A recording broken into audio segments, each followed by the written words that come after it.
Oke teman-teman, yang pertama kita akan membahas apakah kepribadian itu. Definisi kepribadian yang paling sering kita gunakan dirumuskan oleh Gordon Allport sekitar 70 tahun yang lalu.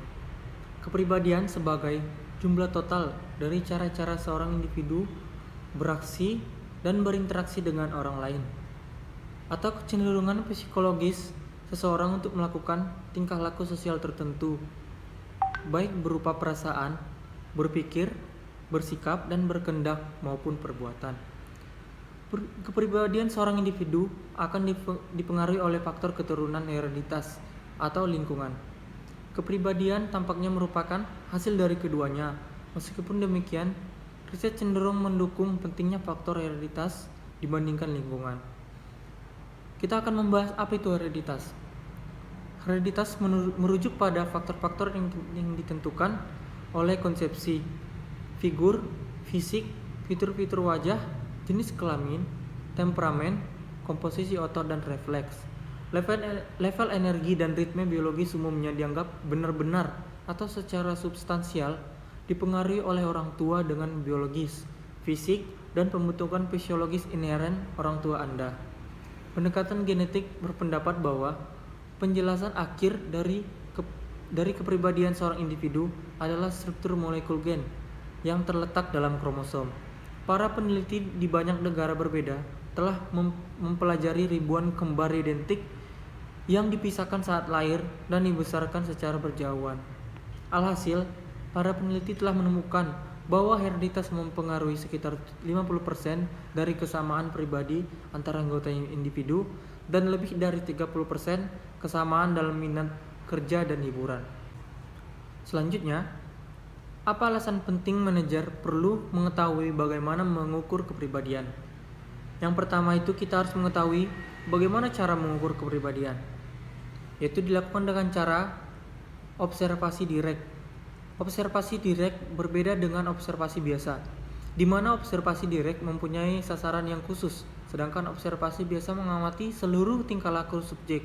Observasi direct memilih situasi tertentu, yaitu di saat dapat diperkirakan munculnya indikator dan dari ciri-ciri yang hendak diteliti. Sedangkan observasi biasa mungkin tidak merencanakan untuk memilih waktu. Observasi direct diadakan dalam situasi yang terkontrol, dapat diulang, dan dapat dibuat replikanya. Yang kedua, kita dapat melakukan dengan wawancara ataupun interview.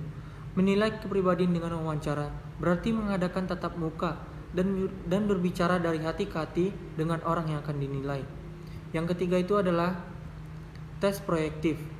Cara lain untuk mengatur atau menilai kepribadian adalah dengan menggunakan tes proyektif.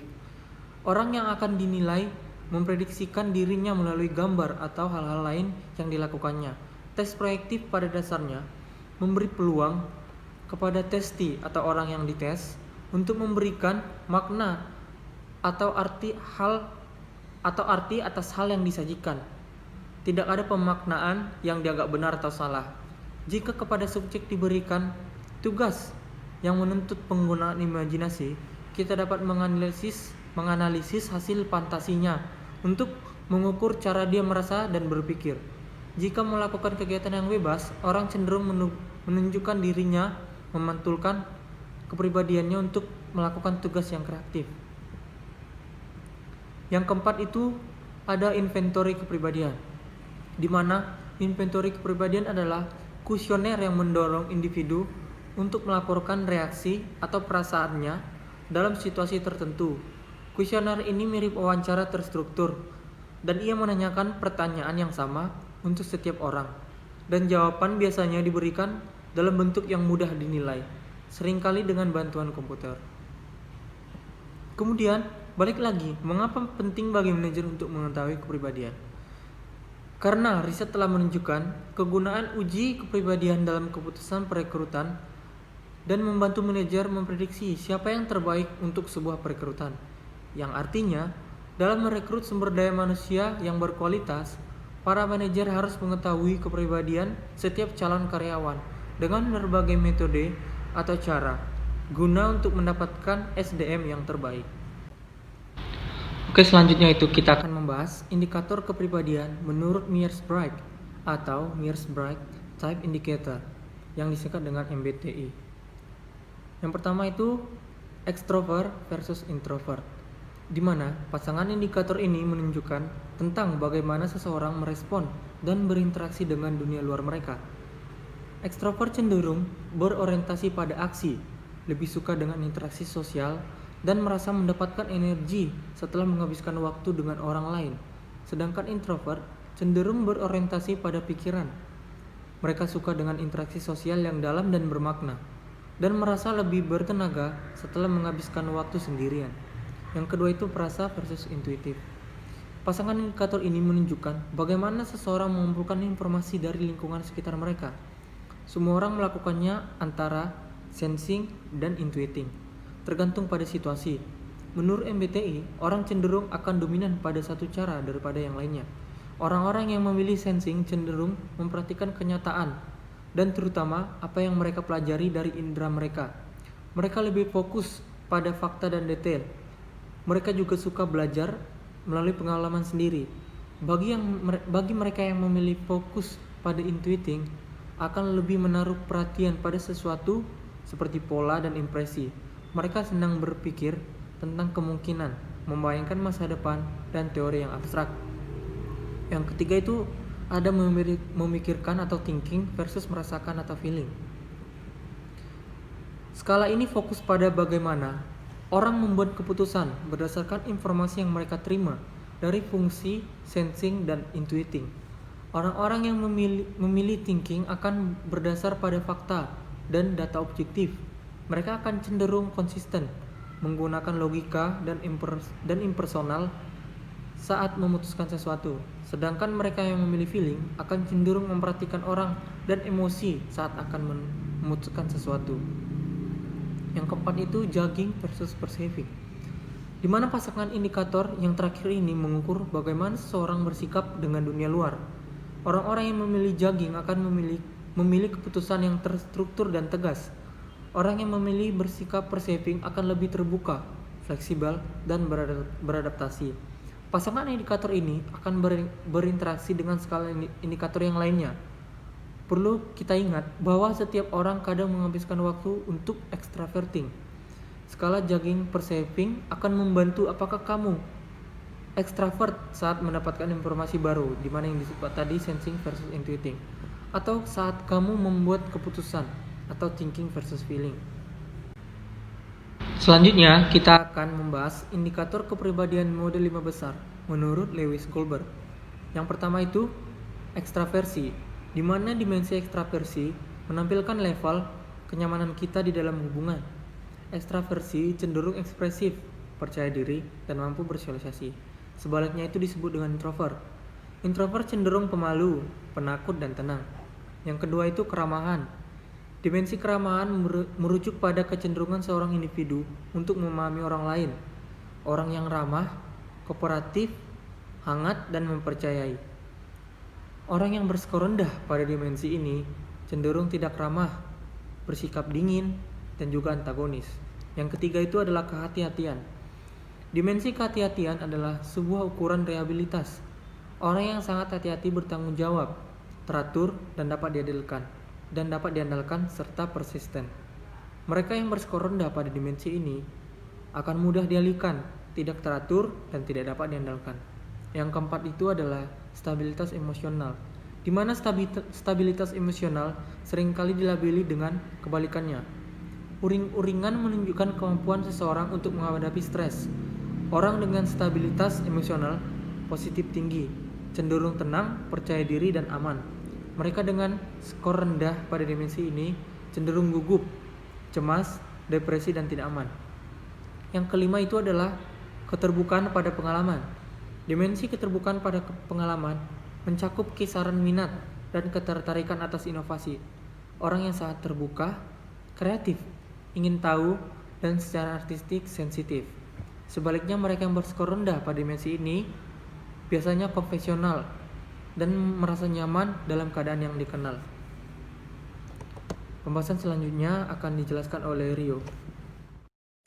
Baiklah, saya akan melanjutkan presentasi dari teman saya. Yang selanjutnya kita akan membahas mengenai kepribadian berat diet, ialah kepribadian yang bertentangan di dalam kepribadian yang ada. atau yang bersifat negatif. Nah, dalam kepribadian Rothschild terbagi menjadi 3 macam. Yang pertama ada kepribadian Machiavellianisme, yang kedua adalah kepribadian narsisme, yang ketiga adalah kepribadian psikopat. Nah, kita akan membahasnya satu persatu. Yang pertama ada kepribadian Machiavellisme, yang biasa disingkat dengan Mac, dinamai sesuai dengan nama Niccolo Machiavellisme pada abad ke-16. Bagaimana memperoleh dan mempergunakan kekuasaan. Nah, karakteristik yang ditimbulkan dari kepribadian Machiavellianisme ini adalah dia bersifat agresif dan terikat dengan perilaku kerja yang bersifat kontraproduktif. Yang kedua, dia tidak suka dipengaruhi, akan tetapi dia lebih dominan untuk mempengaruhi orang yang ada di sekitarnya. Yang ketiga, dia melakukan apa saja yang dia inginkan untuk mencapai tujuan yang dia capai. Yang keempat dia licik. Yang kelima dia suka mengeksploitasi sesamanya. Yang keenam dia lihai dalam berkata-kata. Nah, contoh yang paling nyata yang kita bisa temui ialah contohnya ialah melakukan kecurangan pada saat ujian. Nah, umumnya ini terjadi pada saat ketika ujian, mana ada yang melakukan kecurangan seperti contek dan sebagainya. Yang kedua adalah narsisme. Narsisme adalah seseorang yang memiliki rasa berlebihan akan pentingnya diri, membutuhkan kegaguman yang berlebihan, memiliki rasa kelayakan dan angkuh. Nah, ciri-ciri orang yang narsisme ini ialah haus akan perhatian dan pujian. Yang kedua, dia ingin diakui sebagai seorang yang superior, yang serba bisa melakukan segala hal. Yang ketiga, dia ingin melakukan apa saja untuk mendapatkan sesuatu tanpa merasa bersalah. Nah, sebagai contoh, kita mengibaratkan adalah seorang yang selfie. Nah, ketika seseorang ingin selfie dan update fotonya atau videonya, dia memiliki rasa kebanggaan tersendiri ketika dia mengupload. Bahwasanya baik mereka yang mungkin secara fisik mereka cantik, ganteng, dan mereka ingin disukai atau ditonton maupun memberikan respon yang positif agar ingin meningkatkan kepercayaan diri mereka terhadap media sosial lainnya. Yang ketiga ada psikopat. Psikopat didefinisikan sebagai orang yang kurang peduli terhadap orang lain, kurangnya rasa bersalah atau menyesal terhadap perbuatan atau tindakan mereka yang menyebabkan bahaya. Apa contoh yang nyata dalam kepribadian psikopat ini? Contohnya adalah seorang koruptor. Orang yang koruptor, dia tidak akan pernah memikirkan apa yang menjadi tujuan orang banyak, apa penyebabnya yang akan terjadi ketika melakukan koruptor. Dia hanya mementingkan dirinya sendiri dan kurang memperdulikan terhadap kehidupan orang banyak. Dan dia juga melakukan suatu tindakan yang berbahaya, karena ketika dia melakukan koruptor dan tertangkap, dia akan berurusan dengan ranah hukum dan dia akan bisa dipenjara dan sesuai dengan sanksi dan perbuatan yang dilakukannya. Nah, materi selanjutnya yaitu mengenai faktor kuat dalam kepribadian yang mempengaruhi perilaku organisasi. Terbagi menjadi 3. Yang pertama evaluasi inti diri, yang kedua ada pengawasan diri, dan ketiga adalah kepribadian proaktif. Nah, pertama kita akan menjelaskan mengenai evaluasi inti diri. Evaluasi inti diri adalah evaluasi terhadap kemampuan, kompetensi, dan nilai mereka sebagai individu. Evaluasi inti diri berhubungan dengan kepuasan kerja, karena orang-orang yang positif dengan sifat ini melihat lebih banyak tantangan dalam pekerjaannya dan sebenarnya memperoleh pekerjaan yang lebih kompleks. Yang kedua adalah pengawasan diri. Pengawasan diri merujuk pada kemampuan seorang individu untuk menyesuaikan perilakunya dengan faktor-faktor situasional eksternal. Individu dengan tingkat pemantauan diri yang tinggi lebih cenderung memperhatikan perilaku individu lain dan pandai menyesuaikan diri bila dibandingkan dengan mereka yang memiliki tingkat pengawasan diri yang rendah. Yang ketiga adalah kepribadian proaktif. Kepribadian proaktif merujuk pada individu secara aktif berinisiatif untuk memperbaiki keadaan mereka atau menciptakan inisiatif baru di saat individu lain duduk dengan pasif dalam menghadapi situasi. Individu yang proaktif cenderung opportunities, berinisiatif, berani bertindak, dan tekun hingga berhasil mencapai perubahan yang berarti. Individu proaktif berkemungkinan besar mencapai keberhasilan karir. Hal ini karena mereka memilih menciptakan dan mempengaruhi situasi kerja sesuai kehendak hati mereka. Contoh dalam kepribadian proaktif yaitu individu proaktif cenderung menentang situs quo atau menyuarakan ketidaksenangan mereka dalam situasi yang tidak mereka suka. Baiklah, saya akan melanjutkan materi selanjutnya mengenai nilai. Nilai adalah keyakinan dasar yang dimiliki seseorang dalam suatu tindakan yang mengandung elemen penilaian karena mengandung ide-ide seorang individu terhadap apa yang dilakukannya, baik benar, baik maupun yang diinginkannya. Apakah pentingnya nilai itu? Nilai sangat penting bagi perilaku organisasi karena menjadi dasar pemahaman dan motivasi individu, dan dikarenakan berpengaruh juga pada persepsi kita. Secara umum, nilai mempengaruhi sikap dan perilaku kita di dalam organisasi. Baik, di sini saya akan melanjutkan presentasi dari kelompok kami. Di sini saya akan menjelaskan mengenai nilai-nilai pada organisasi. Jadi terdapat 3 generasi angkatan kerja menurut Stephen Robin. Yang pertama itu ada generasi baby boomers, yang kedua ada generasi X, dan yang ketiga itu adalah generasi milenium ataupun generasi Y. Tetapi di luar konteks yang 3 tadi masih terdapat 2 generasi lagi. Yang pertama itu adalah generasi Z dan generasi Alpha. Baik, kita masuk ke generasi baby boomers. Generasi baby boomers ini adalah generasi yang ditandai dengan orang-orang yang lahir pada tahun 1960-an ke atas. Jadi, generasi ini ada ketika perang sampai usai, di mana mereka yang lahir sebagai generasi baby boomers ini harus beradaptasi terhadap kehidupan baru setelah perang yang membentuk karakter mereka pada waktu itu.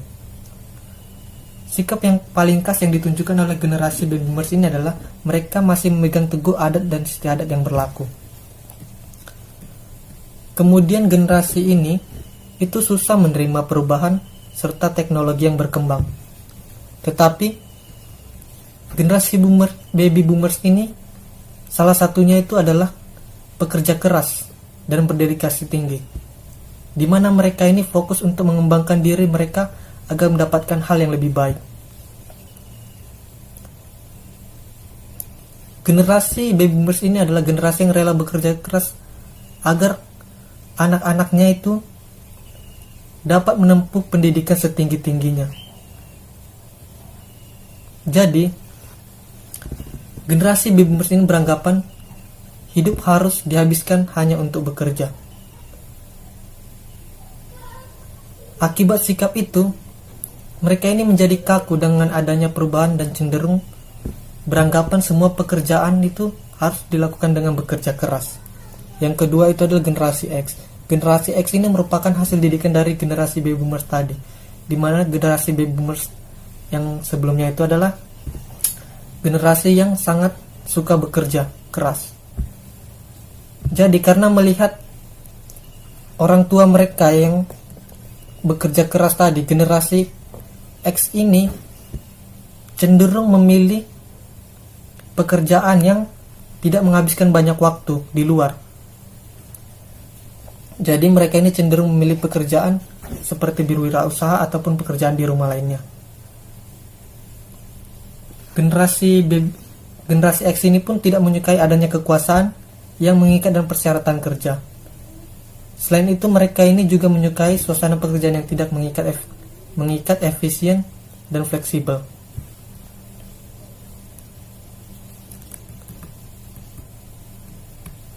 Yang ketiga itu adalah generasi Y.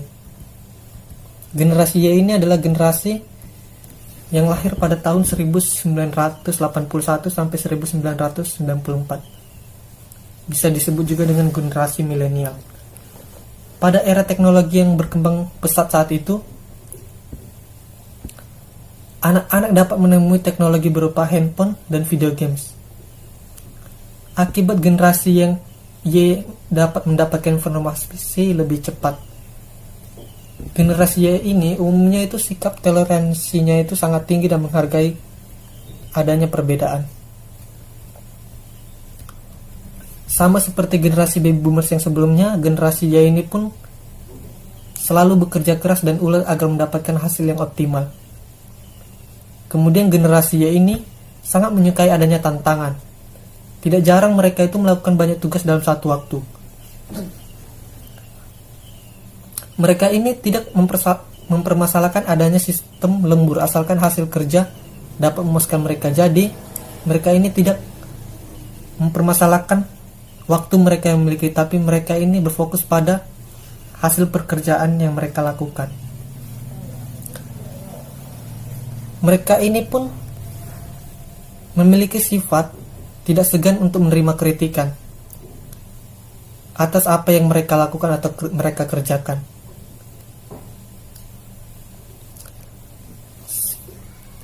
Yang kemudian itu adalah generasi Z.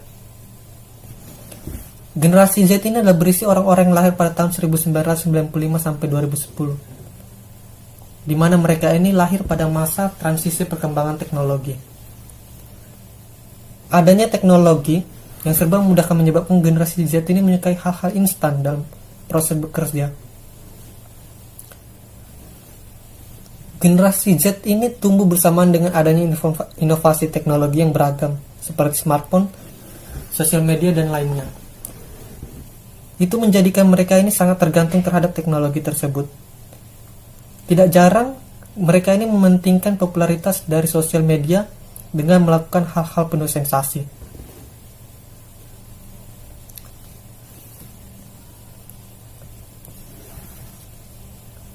Sikap generasi Z masih terus diperhatikan dan belum dapat disimpulkan secara pasti seperti generasi sebelumnya. Tetapi generasi Z ini menyukai suasana yang fleksibel dan berorientasi pada kekeluargaan. Banyak yang lebih memilih bekerja dalam tim dibandingkan bekerja sendiri. Kemudian yaitu pola pikir dari generasi Z ini adalah lebih terbuka terhadap perubahan dan inovatif untuk mengembangkan hal-hal yang baru.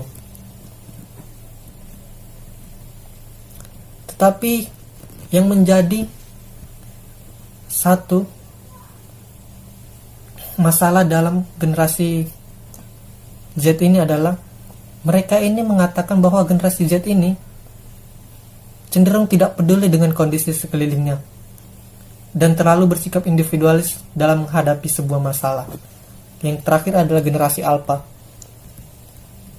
Generasi Alpha inilah mereka yang lahir pada tahun 2010 sampai ke atas ataupun sampai sekarang. Kebanyakan saat ini mereka ini masih masuki fase-fase anak-anak.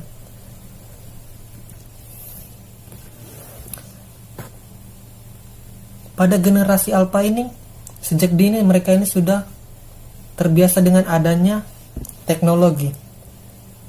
Jadi mereka ini di dalam masa pertumbuhannya, mereka diiringi dengan adanya teknologi, sehingga menyebabkan mereka tidak bisa lepas dari teknologi yang ada saat ini. Akibat itu, pola pikir generasi Alpha ini lebih terbuka dengan adanya teknologi dan segala perkembangan yang ada. Hal itu menjadikan generasi Alpha ini lebih inovatif serta transformatif, yang menyebabkan perkembangan pola pikir mereka ini adalah orang tua dari generasi sebelumnya, di mana orang tua dari generasi Alpha ini, ataupun kita bisa bilang orang tua mereka itu adalah generasi Z, mampu untuk menggunakan teknologi dengan bijak.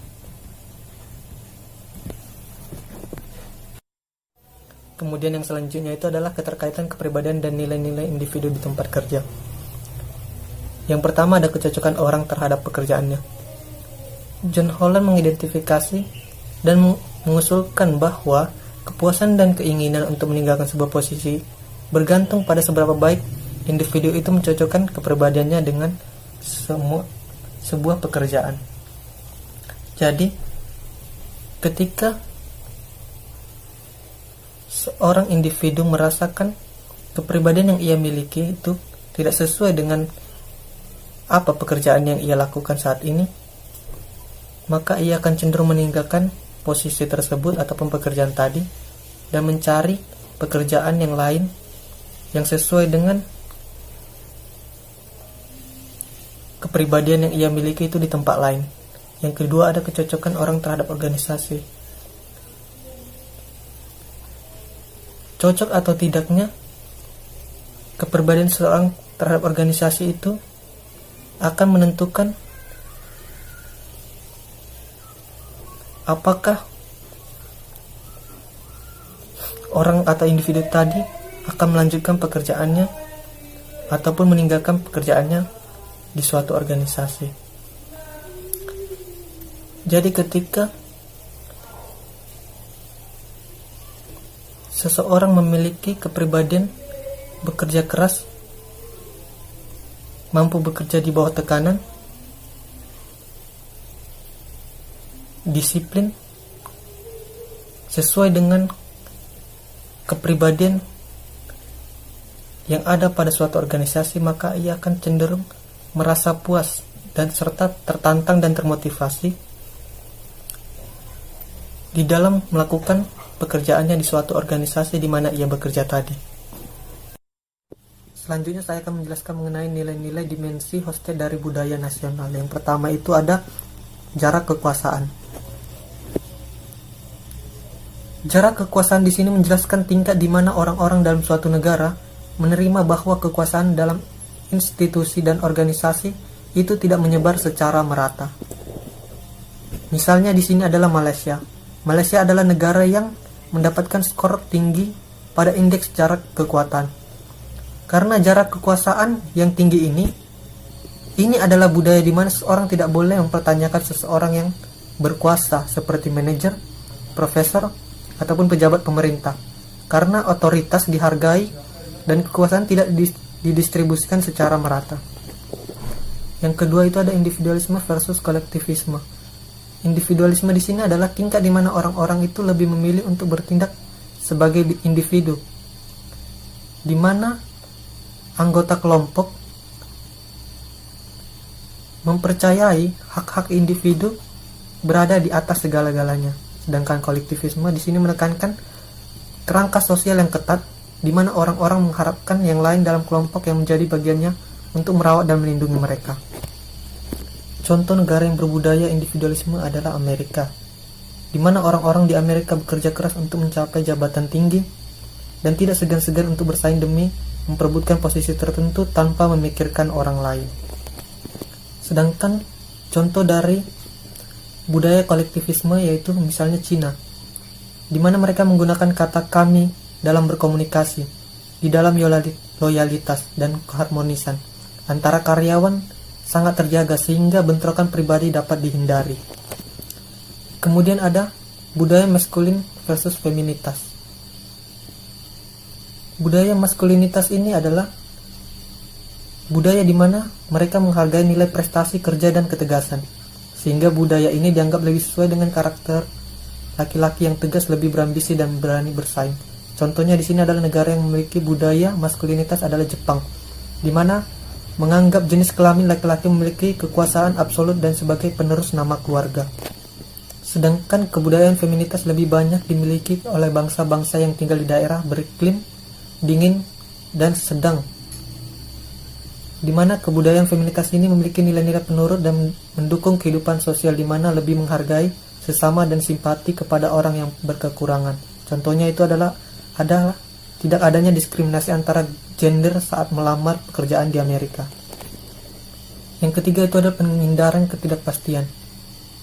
Skor penghindaran ketidakpastian yang tinggi akan membuat orang-orang memiliki kecemasan yang tinggi pula, di mana ketidakpastian dan ambiguitas dan menggunakan hukum dan kontrol untuk mengurangi ketidakpastian tadi. Contohnya itu adalah di Indonesia, di mana di Indonesia untuk mengurangi ketidakpastian, masyarakat dapat menerapkan aturan, hukum, dan kebijakan-kebijakan tertentu. Dan yang terakhir itu ada orientasi jangka panjang dan orientasi jangka pendek. Di sini, masyarakat yang berorientasi jangka panjang memandang dan mengatasi persoalannya secara keseluruhan dan dengan cara yang fleksibel. Individu dengan cara fleksibel. Individu dalam kultur orientasi jangka panjang ini melihat bahwa ke masa depan dan menghargai ketekunan serta tradisi. Sedangkan Masyarakat yang berorientasi jangka pendek cenderung untuk mencari jalan pintas dan memandang persoalannya itu secara parsial. Dan juga budaya yang berorientasi pada jangka pendek ini, individualnya lebih mengutamakan rasa hormat kepada nilai, tradisi, dan memenuhi peraturan sosial. Sebagai contohnya adalah negara kita, di mana pada saat ini masih termasuk dalam orientasi jangka pendek karena masih bertindak atau mengambil keputusan dengan melihat situasi saat ini. Namun kita tidak melihat atau tidak dapat dipungkiri bahwa perlahan-lahan negara kita mulai menapaki orientasi jangka panjang. Jadi kesimpulan yang dapat kami ambil mengenai presentasi kepribadian dan nilai ini adalah kepribadian itu membentuk perilaku setiap individu. Jadi apabila kita ingin memahami dengan baik perilaku seseorang di dalam organisasi, maka sangat penting dan bergunalah jika kita mengetahui tentang kepribadian dan karakter yang ia miliki. Kemudian itu ada nilai. Nilai ini menunjukkan keyakinan dasar yang dimiliki seseorang dalam tindakan yang ia lakukan. Jadi, di dalam setiap tindakan yang ia lakukan ada elemen penilaian seseorang individu tadi mengenai apa yang benar, yang baik dan yang diinginkannya. Sekian, terima kasih.